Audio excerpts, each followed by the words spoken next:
انت بطريقتك دي بتضيع حته العزايزه. كيف يا ولد انت تشيل سلاحك كتير وانت وعنا مرين؟ العيال اللي عندي مش عارفين ينظفوا تحت البهايم، تبغى تروح توريهم ينظفوا كيف؟ كيف يعني ماليش حق يا حاجه؟ كنت عايزاني من النار اقوم لهم اضيفهم؟ وده يزعلك فيه يا مرزوق؟ ده حتى المثل بيقول من نسى قديمه. اه دول مين دول؟ السوالف. خلاص خلاص يا ولد اخوي، اعمل اللي يرد عليك. ارض منين احنا؟ ده الشيخ زهران ده كانه كبر وخرف ما غلش كيف. امال الغلط يبقى ايه؟ من ميت العزايزه بيبيعوا ارضهم.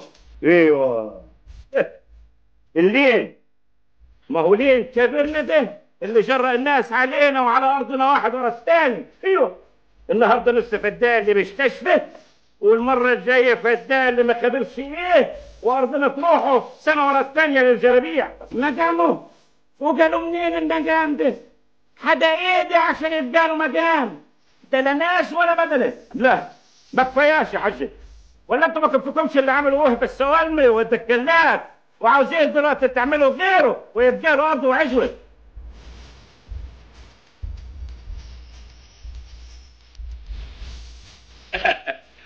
خد ارض من وهب السوالمي يبقى ريح، ولا على راي المثل اتلم المتعوس على خير رجل. وانا قلت ريح، انا قلت اكتر من كده. وانت كنت عارف يا رفيع بيه؟ طب وهنتاكدوا كيف؟ هنستنوا لما يقدموا ورقه للمديريه ونبقوا قدامهم رابع؟ انا ما بخربطش يا رفيع. هو بالسوالم ده ابتدى فيه مش بربع ونص فدان. واعي عنده ايه النهارده؟ وديته ايه؟ رصاصه تطلع من القصب. خلاص يا رفيع بيه، ادينا سكت اهو، ما اشوف اخرتها ايه في المصيبه دي. لا احسن تقول يعني عم ما كلوش غرض فقصر ولا حاجه. راحوا ما راحوا. انت هتشغل بالك بيهم ليه عاد؟ انت عملت اللي عليك وخلاص وبقيت بريء من ذنبهم.